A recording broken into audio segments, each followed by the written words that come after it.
Welcome to another episode of Tenacity with Sonia C., the podcast where innovation meets expertise.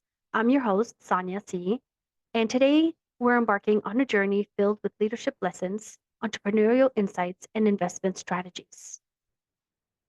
In today's episode, we're joined by Jeff Barnes, the CEO of the Angel Investors Network. Jeff's unique background as a U.S. Navy nuclear power plant operator and diver has shaped his remarkable approach to risk management and leadership. We'll dive into Jeff's transitioning from naval depths to the peaks of venture capital, unraveling the threads of his experiences that have led him to become a guiding force in the world of entrepreneurship and investment. Expect to gain valuable insights on success and mastering the art of making strategic decisions. So buckle up for an enlightening conversation that's sure to inspire and inform. Let's get started. Welcome to the show, Jeff. It's nice to have you here with us today. Thank you, Sonia. I appreciate you having me here. Okay, so I went through your profile and you have like all the stuff that you've done. So I'm really excited about today's conversation. So the first thing I want to get into is how did your time as a US Navy nuclear power plant operator and diver shape your approach to leadership and risk management? Great question. So, how did it shape an approach to leadership? Well, I'll tell you this, that military leadership does not work in the civilian world, that's for sure. You can't just tell somebody to jump, expect them to ask how high. And, when you're working on a submarine, leadership is dependent upon, understanding how good everybody is around you and knowing that everybody has a certain level of professionalism and training so that you can just tell them what to do and expect a result versus a lot of times in business when it comes down to it, leadership is gauging if somebody's even qualified to be able to do a job and then delegating and helping them along the way as opposed to maybe micromanaging like a lot of people like to do. I don't think that's a really good leadership style or tactic, if you will. Mhm. And in the military, everything is, I'm not going to say it's reactionary, but whenever you have an emergency, you become very reactionary, and leadership styles tend to come straight to the surface in an emergency situation, right? Mm. And a lot of people in the military do not get trained per se on leadership until they've been a leader. So it's a lot of trial by fire. And I learned very quickly on that my leadership tactic, if you will, is to tell somebody what I want as a result and try and get out of the way. And turns out if you don't have a good team around you, that doesn't work out very well because you can tell them the results you want, but if they have no idea how to achieve it, it doesn't really do you any good. So I would say that leadership is one of those learned skills that you are constantly evolving and working on yourself. Because Mhm. if you're not working on yourself, then you're not going to be effective at helping other people around you be their best self. Right. So can you share a critical lesson you learned while operating under extreme conditions in a submarine? Oh, geez. I mean, there's several, right? But I'll give you an example. When you're a scuba diver, and I used to dive on our boat, and we would go look for bombs and things like that on the hull every time you come in. It's called a security swim. And then you're also looking at the propeller, making sure nothing's messed up. There's nothing what's called fouling or clogging any of the intakes and things like that. Well, when you're a submariner, I'm a scuba diver, you don't have anybody around you. There's not somebody right next to you necessarily that you can talk to. There's not even a phone. You're not talking to anybody else. So you are really down there underwater all by yourself. And in some cases, you're in a place that's almost pitch black and you can't see anything. And for anybody who, maybe gets a little bit afraid of swimming in the open ocean or swimming around potential sharks and things like that, let alone being in the dark and also having all of those things happen at the same time, you can find yourself really quickly in a situation that's very concerning, I guess is a good way to put it, somewhat dangerous for certain people. And you learn that if you can't keep your wits about you, even in the face of adversity, in the face of extreme emergency or duress, when things are not going well, right? So maybe your scuba tank gets hung up on something and you get stuck, or whatever it might be, you have no one else to rely on. So your training is, you have to be able to draw on that training and realize that you have to settle yourself, center yourself, get back to basics, and then get the job done and fix the situation without hoping that somebody's going to come to your rescue.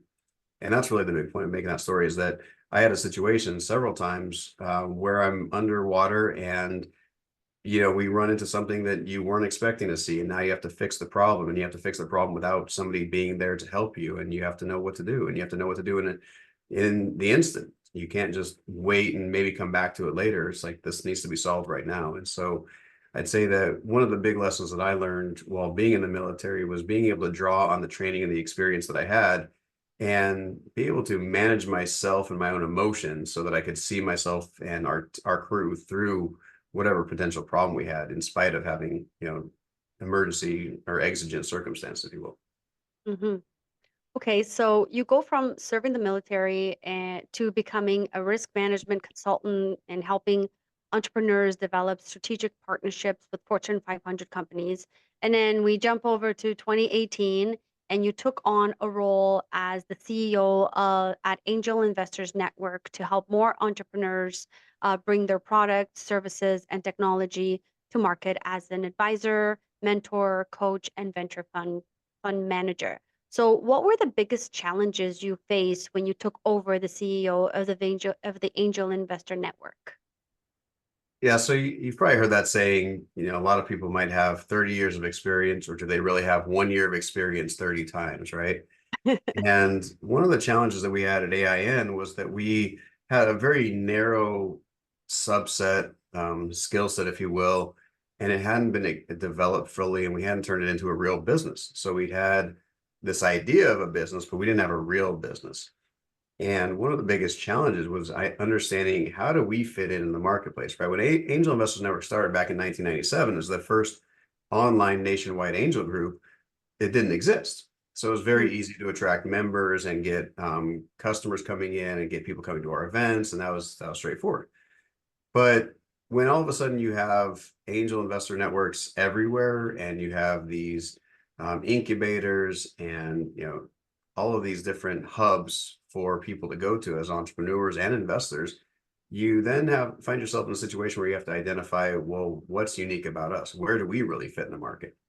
mm, And, in a sense, I became an entrepreneur. I definitely became an entrepreneur of my own, taking our company and figuring out, where do we fit and how do we fit in and how do we provide value to the marketplace? Because I think that is, a lot of entrepreneurs do believe that they can add value. Otherwise, they wouldn't become an entrepreneur. But does the person on the other side of the receiving end see the same thing you see? And are they willing to pay you for that?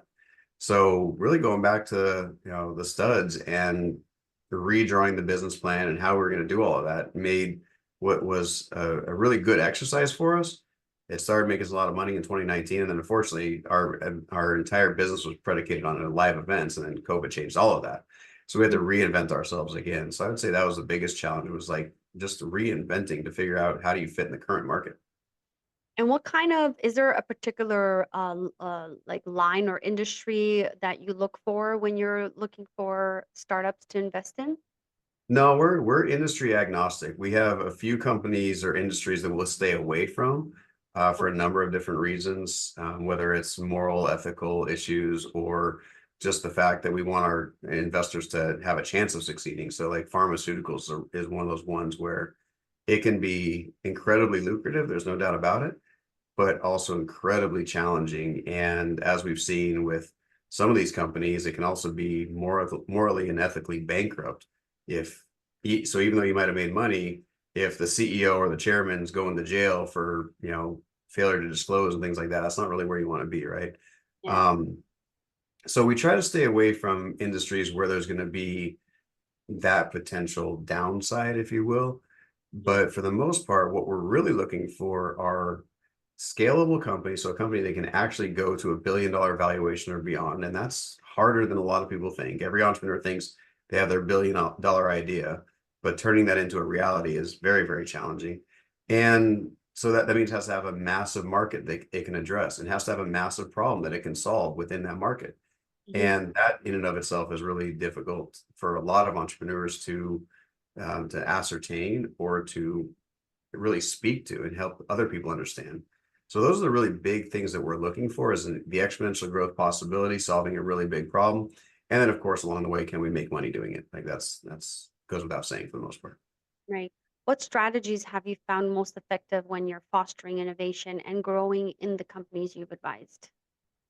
Yeah, it's a tough question to answer because a lot of people would like to say that innovation is one of those things that, you know, either just strikes you like a bolt of lightning and you figure it out and it's all well and good, or there's the other school of thought, which is like the design workshops and we're thinking through problems, we're figuring that out, and that works as well. So there's no one size fits all as far as I'm concerned when it comes to innovation, because sometimes you will have those people who are very prescient and they can almost see the future, for lack of a better term, right? Because in their world, this problem that they're seeing is so incredibly powerful that they want to solve that. You know, you Hmm. can go back to Henry Ford when he first started about the automobile. You can talk about Tesla and Edison creating, the electrical grid and Westinghouse. You can go, to modern day with, the social media platforms or PayPal or any of these things. Before they existed, no one even had a thought that it was necessary, right? So you can't even use that mantra of, okay, well, I'm going to go start a business that solves a problem, because the problem didn't even exist. Not really, right? Right. Like, what problem did Facebook really solve? And in the very beginning, it didn't really. It just created a hub for users and people to get together. And eventually it grew and it started solving problems. Same thing with Tesla. What problem did it really solve? Well, it didn't, a lot of people might say, but it created new awareness of a market and an industry that allowed us to scale into a certain area, right? Mm. So when it comes to innovation, I wouldn't say there's a one size fits all, but I will say that there are the crazy ones that are on the far end of the spectrum that, if they haven't figured out how to articulate their vision or their idea, then it may just be, pie in the sky hopes and dreams. Mm. If, on the other hand, they find a way to take this and articulate it and then find a market that it's going to fit in and can solve that problem or solve an issue that somebody's facing in a certain industry, then it can become very innovative. But I will say the worst thing you could possibly do is focus group a problem to death and then, go with a solution oriented approach and just ask, would you like to have this thing? That never works out. Okay, so let's talk about startups and some founders. Just switching it up a little bit. So I deal a lot with founders, and I have a lot of friends that are founders or entrepreneurs. And with the VC world coming up in the last couple of years, everyone seems to think that if they have an idea, they can sort of get it off the ground and then go find a VC to invest in them, and they can grow their business. And I'm finding more and more, particularly in tech, because that's the space that I'm in, it for a while, it seemed really easy to find investors. Now it's getting a little bit harder. But you had companies that were operating for, 2 to 5 years, just dependent on investment, no revenue at any point. So, what are some of the key factors that you consider when deciding when to invest in a startup? Yeah, that's a good question. And it's no one size fits all, right? Because there are going to be certain companies where the path to revenue and profits is a lot clearer. And if that's the case, and you can see that, then it might be easier to make an earlier investment decision and then watch them for a year or 2 years and see how well they progress down that path to making money. And if that happens, then it's easier to do a follow-on round because you're seeing them making this traction. Mm. On the other hand, there are those businesses that are very R&D intensive and they require a very long runway, and there is no path to profitability. And if that's the case, then you're looking at somebody who, from an investment perspective, the investor needs to be very well versed in that industry to understand those nuances. Because if somebody says, yeah, I have this incredible business, this incredible technology and idea, I have no idea how to make money with it, which sadly, that's the way a lot of entrepreneurs actually are. They just want to create the cool thing. And they probably have a good reason for doing that, but they don't know how to make money. That's generally where we come in. We show them how to make money with it. But then what they're looking to do is build up enterprise value. And you build up enterprise value by enough people using or leveraging your ideas, your technology, your products, your services, right? So if you think about a pure technology play where you're inventing some sort of code, let's just Mhm. use, computer code as an example that does one very, very specific thing, such as, I'm just making stuff up here, but it makes sure that credit cards never end up on the dark web, right? And you have a way to track that and verify that. Well, how do you make money with that, right? Because Yeah. consumers maybe aren't paying for that because they don't see it as a big enough threat. They're like, oh yeah, well, if it's a threat, I'll just tell my credit card company that it didn't, I didn't make that charge and they'll refund it for me. So why would I spend $10, $20 a month, whatever it is? So then you have this really great idea in this technology, and you've determined there is a need for this because there are credit cards on the dark web and people are losing billions every year doing this. Well, then you have to go and find the stakeholders. Who are the stakeholders that are going to be most affected by this? So in this case, it might be the credit card companies, it might be the merchant processors, it might be the insurance companies that have insurance on them, right? And so that's a good example of a way that we don't know how it's going to make money yet. It's really valuable. We think there's a lot of value here. And what your goal is to do is to get mass adoption. And so in order to get mass adoption, you have to market it, you have to get it out there to as many people as you possibly can. You have to promote it however you can. And so the investor then looks at it and says, okay, well, if they don't understand that world at all, they're probably not going to understand how in the world you're going to increase the value and become profitable, right? On the Yeah. other hand, if you get somebody who is really entrenched in an industry like that and they're dealing with this and this is their pain point, and they also have capital behind them in some way, shape, or form, whether through themselves, a fund, they're an LP, whatever, they will be willing to take a bigger risk on that because they can see the opportunity at the end of the rainbow. Mhm. And so, like I said, it really comes down to, is there an easy path to profitability where somebody can make an investment and see that in a few years, the company's going to get this kind of revenue, this kind of profits, and have that kind of valuation. Therefore, I can go get a liquidity event. Or is it more of a strategic investment? Because I know once there's adoption at some point, then the enterprise value will really take off. So Mhm. it's difficult to say, but I'd say those are the kind of lenses you look through. Right. So what about like disruptive technology that's, ahead of its time? I've seen this a lot in my personal career where someone has an idea for a product or something that's very disruptive in the sense of the way it's being done now has been done for the past 100 years. This is an Mhm. example. And the technology or the idea that they have is going to completely disrupt a particular industry, but it's going to take a long time for that specific industry to adapt.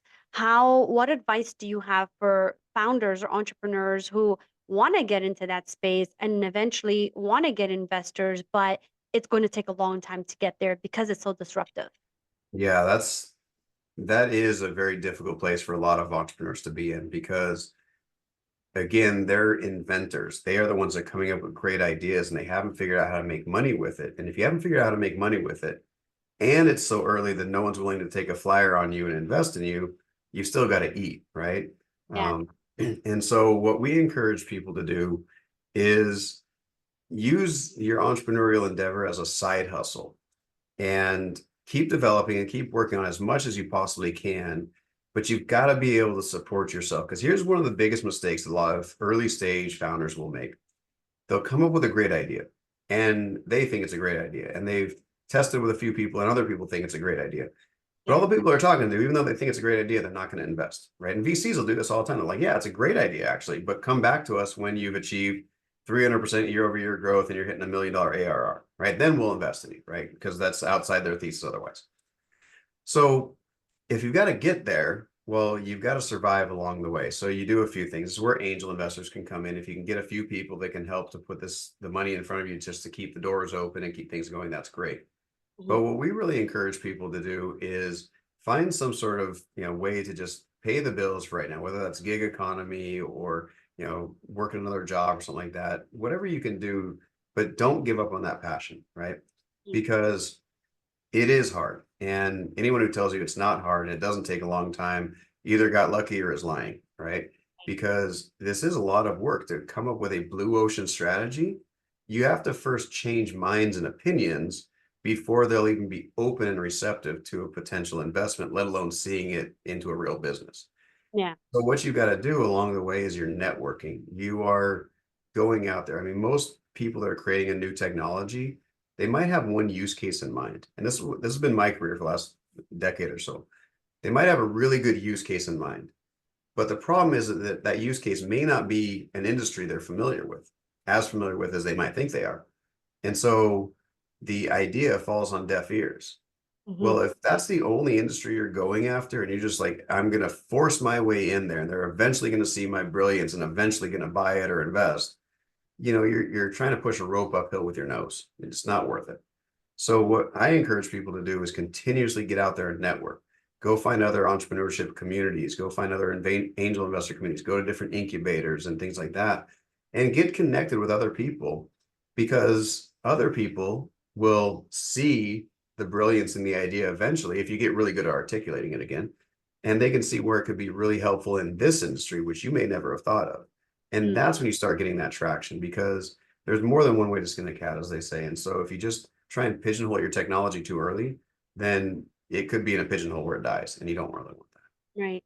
So let's go the other way. What happens when a founder loves his idea and never really quite launches it? Because I do, you've mentioned this a couple of times where founders are inventors and they're sort of stuck in the, oh, I just got to build this one other thing and then I'll take it to market. And then, oh, no, no, no, wait, like I'm going to pivot now. Like I know a couple people that have pivoted like 100 times and they still haven't launched their product. And it's that. been like 5, 6 years and they're spending all their personal money on these startups and they're not really going anywhere. And they've put them through incubators and all that stuff.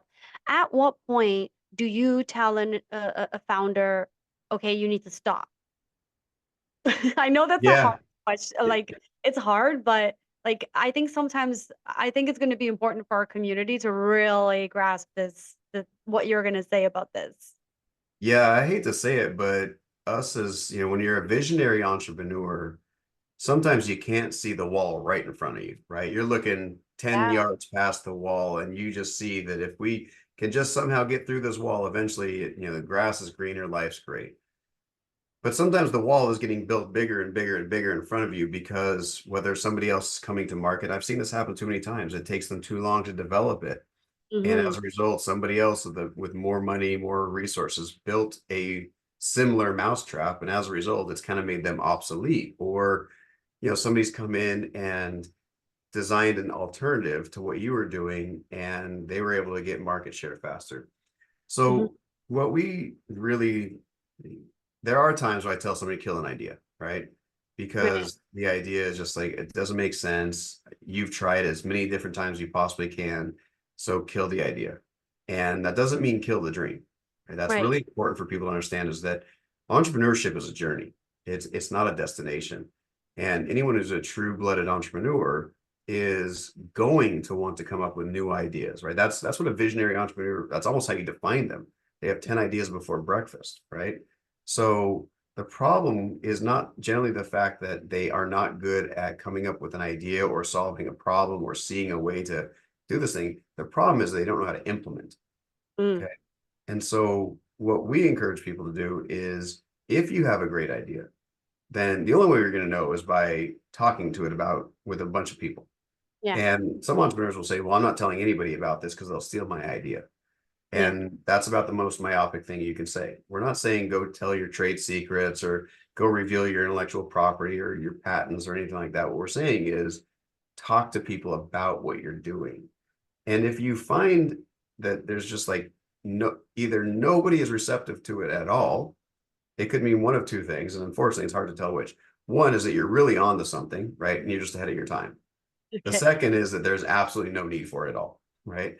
Generally Right. speaking, it's the latter, right? It's very seldom that people come up with such a profound, incredible idea that even though they talk to a whole bunch of really smart people, none of them are getting it, and it's still going to take off. Most of the time, that means either you're talking to the wrong people, or you're not talking about it the right way, or it just is not needed, right? So when it gets to that point where somebody has been struggling for years and years and years, right? I'm not talking a few months, right? It has to Yeah. go on for a long time. Oh, yeah, for sure. Then you just have to say, listen, maybe it's either not the right time, or you've got to pivot a little bit on how you're trying to approach this problem, the solution. Mm. And maybe the technology can be broken apart, or it can be reused in a different area altogether. So it is a tough conversation to have, but entrepreneurs do need to at some point acknowledge the fact that maybe I need to try something different, right? And if they can, they need to be honest with themselves and set a line in the sand at some point and say, if I haven't achieved X number of traction by X date, right? And that doesn't necessarily mean sales, right? It could Yeah. mean interested parties, interested potential stakeholders or investors. It could mean sales. It could mean user generation, whatever. Then you have to say, okay, I'm just going to put it on the shelf for right now. We'll revisit it maybe in a year, something like that. Yeah. So, what happens when you come across a startup that has a fantastic idea? The founder is an inventor, but they don't have good or great or no basic business skills. So, Mhm. you come up to, I'm sure you've come up to this. So, great idea, great business potential, but the founder is not a business person. What do you do? That's like 90% of entrepreneurs right there. That's what You I know, thought. when I say inventor, yeah, I generally mean visionary, right? They're coming up with ideas. It's not even necessarily that they're tinkering and putting the thing together. They just have a million ideas. And I hate to say it, but entrepreneurs are some of the most stubborn breed of people out there. Yeah. They have so many ideas, they're very unwilling to listen to other people's. And they also, unfortunately, have this kind of blind leading the blind mentality as well, right? You get a bunch of really smart entrepreneurs that are very visionary in a room together. They all love to talk about their ideas. They all love to give somebody else advice on what to do, but they almost never take anybody else's advice, right? And the best thing that they can do is they can find someone called an integrator, right? This is a term that Gino Wickman made popular in his book Traction, which is the visionary entrepreneur has the 10 ideas by breakfast. They have all these different great ideas about how to change the world, how to make it better, how to develop this, how to do this. But they have to realize at some point it has to become a business, either that or it's just a hobby, right? In order to make it a business, you have to have that person who likes to run businesses. And you have to partner with somebody like that. Now, when you're early on, if you find that person who can do it for equity, that's great. Yeah. If you once you get to a point where you can pay that person, even better. And the reason I say that is because a mentor of mine told me a long time ago, never give up equity to something that you can hire, Hmm. right? And so if you can find a CEO who you can hire to run the business and you can actually pay them, whether that's through stock options or warrants or potential equity, that's totally fine. But if you can pay money, guess what? That's really good because it doesn't lock you into a long-term relationship that may or may not work out. Because Right. that's the other downside of this is that you do need somebody who can run a business, but you may not hit it off after a year, 2 years in the trenches. And so you don't want to lock yourself into a long-term struggle with somebody that you can't get unmarried from or divorced rather, right? Yeah, that's a good point. I like that. So, could you share an example of a company you helped scale and what made it successful as a venture? Yeah. One of my favorites, excuse me, was Augury. And Augury came to us when they were very, very early on, hadn't raised more than maybe a couple $1 million. This was back in 2012, 13. And they came to our group and they were looking for strategic investors. And that's what that term means is that you're looking for something more than just money. And at the time, I worked at this big insurance company and we vetted their technology. And their technology was really cool. It was acoustic rhythms and essentially vibrational analysis and they used predictive analytics and some AI at the point to help identify if machinery was about to break long before anybody else knew. Now, that has a very unique value in a very niche industry. It's not like you're driving down the street on your car and all of a sudden your check engine light goes on and, oh, I need to go get this fixed. Like it's not that common. It's more like you're running this piece of equipment that costs maybe $5 million to operate or replace rather. And if something goes wrong with it, it's also going to cost you $20 million, $30 million in business because if this thing goes down, your entire plant goes down, right? So it was a very unique sliver of an industry that needed this kind of solution. And what they had to do was they had to prove that their technology was better than all the other charts and graphs and historical information that was out there so that they could then prove if you use our technology, you're going to make or save a lot more money. And for them, what I have to say, they were very, very smart about it because they didn't just try and go really wide in the industry. They went very, very narrow. So Mm. narrow that they came to us as a reinsurance company and said, you guys have an equipment and technology arm of your business, an engineering side of your business. Please, we want to work with you. Let's figure this out.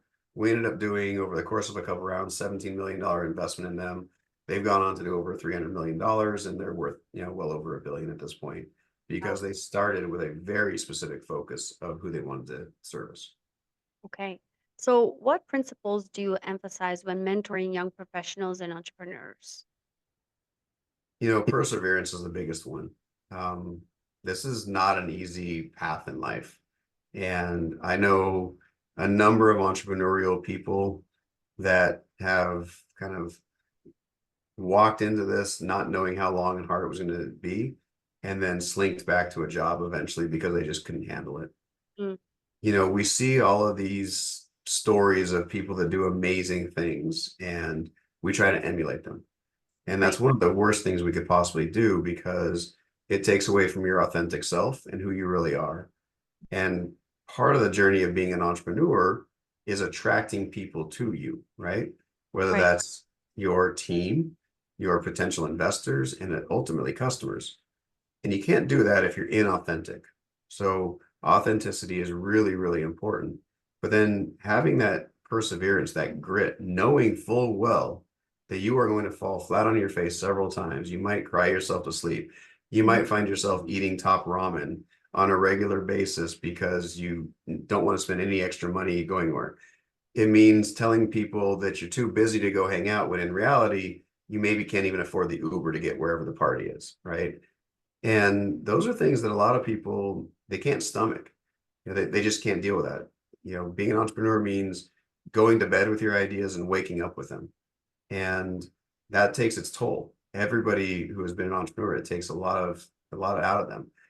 But if you truly believe that you can succeed, if you surround yourself with the right people, you have that grit and that mentality that you're going to succeed no matter what, and then you are willing to just get up day after day and put your shoes on and go to work, not like slink off and watch TV when it gets hard, but actually get to work, Mm. then you're going to be more likely to succeed, right? But so many people go in with rose-colored glasses thinking that money is going to flow freely, and nothing can be further from the truth. Yeah. So, I have one last question for you. If a founder wants to create a company with the intention to eventually exit, meaning they don't want to be in it for the long run, but it is a good idea, what are some of the things that they should think about early on when they're starting so that they can be prepared for a good exit?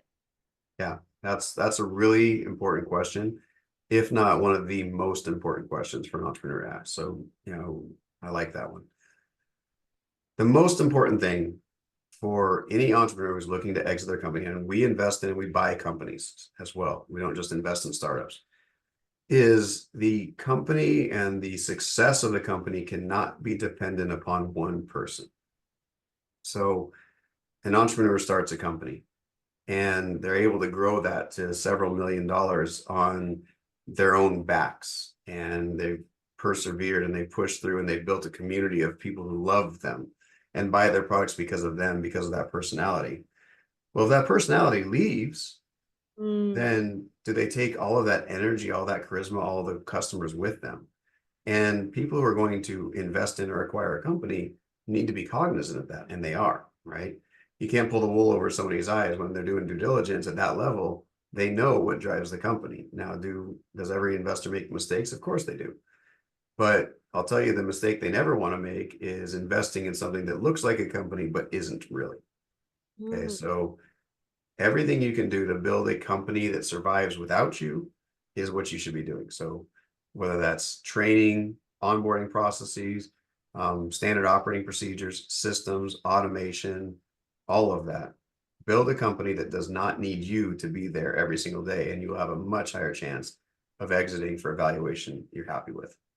That's a very interesting answer. I was not expecting that. But now that you say it, that totally makes sense. Yeah, I mean, I'd love to hear what your thought was. What do you think I was going to say? I thought you were gonna say, make sure that you have the right co-founder and the right shares in place so that if you get, if an investor comes in, there's you're not stuck with people that you don't want to move on to the next phase. Because I do find like with startups at the early stages, they give up a lot of shares just because they need bodies and they need people to do the work. And then when they do find an investor, they're like, well, we don't really want to take these people with us, but they're kind of stuck. I never really Yeah, thought about, the founder becomes the face of the company, which you're right, and then that could actually end up being a negative instead of a it can be, yeah, positive, right? absolutely. Yeah, yeah, And all those things you said are important too, right? How you structure your cap table, how you get your investor or your employee stock option programs going. All of that stuff is important, right? But yeah. most of those things can be fixed, right? That's The yeah, thing that's really, really hard to fix is if the company is 100% dependent on you, right? So using technology entrepreneurs as an example, most of the IP is in their head, right? mm, And if the IP is all in their head and they get hit by a bus tomorrow, there's no more business, right? yeah. So those are things that we look at when we're investing in companies is like, how well is this company actually structured for long-term growth and success? Oh, I love that. And we're running out of time. That was a really interesting conversation. I loved your last answer. I think that's going to be really valuable to our audience. So, before we wrap up, Jeff, can you share a little bit about how people can reach out to you? What are you up to next? I know you're always doing all these different things. Can you just tell us a little bit about what's next for you? How people can reach out to you? You're also an author, right? So can you share a little bit about that and people where people can go and get all of your resources and things like that? Yeah, absolutely. So we try to make as much available at angelinvestorsnetwork.com available for free for entrepreneurs. So there's quizzes and assessments and things like that that you can take and courses that we provide. What's next? Total global domination, right? That's what we're going after. So Angel Investors Network's been around since 1997, and in the last almost 3 decades, so many things have changed with raising capital and entrepreneurship. It used to be a dirty word. Now it's, if you're not an entrepreneur, you're almost like, what are you doing with your life is what a lot of people look at it, right? Um, so what we're doing is we're democratizing angel investing and access to capital around the world. And we're going to be doing that by building chapters all over the world that allow people to come in and pitch their ideas, get coaching, get training, get mentorship, build a local community in the cities and towns that people live in. Because right now, a lot of this it's centralized in certain areas, right? There'll be certain people that tell you if you're not in Silicon Valley, don't even bother trying to do a startup. And I Yeah, think that's about as ridiculous as it can be because knowledge has been democratized through the internet, and why shouldn't raising capital and investing in companies be as well? So we're going to be scaling up our company globally in the next several years by building these chapters out. People can learn more about that and own their own chapter if they wanted to by going to our website as well. And then the books I wrote, so the first one was actually about raising capital, but it was really meant for the investors that have all this money in their retirement plans. At the time that I wrote that book, which was 2012, there was I think it was 12 or 13 trillion dollars, trillion with a T, in retirement plans here in the United States alone. And that money was stuck in stock markets. And I wrote that on the tail end of the financial crisis. So a lot of people had lost a lot of money and they didn't have any other way to get back. So we wrote the book to go show people how to invest in real estate and private equity using their retirement plans. And so that's what that book's about. And then my other one, All Hands on Deck, is all about how U.S. Navy submariners structure, systemize, and optimize for success. And it's all about instilling military principles and discipline into your business to help it grow. So those are just couple little things about me. And yeah, I'd love to help out anybody that we can that comes over to our website. awesome. Well, thank you so much for coming on the show. I really enjoyed this conversation. I'm positive it's going to be really valuable to our listeners. Anything you want to leave us off with? No, I really appreciate Sonia. I think the only thing I would really say is that, um, when it gets hard being an entrepreneur, just remember that people have suffered a lot worse than you probably are. And, that maybe is not a consolation for a lot of folks, but if they were able to come back and claw back from whatever problem or hell they went through, then you probably will be able to as well. Awesome. I love that. Thank you so much, Jeff. I really appreciate you having the time, taking the time to come on and share your journey with us. Absolutely, Sonia. I appreciate it. Thanks so much for having me here. Thank you, Jeff, for sharing your expertise and journey with us today. This is an episode with a lot of valuable takeaways. To our listeners, I hope today's episode has inspired you. Remember, the future belongs to those who embrace change and innovation with tenacity. Keep striving, keep innovating, and most importantly, stay tenacious in your pursuits. Thank you for tuning in, and I look forward to bringing you more inspiring conversations in our upcoming episodes.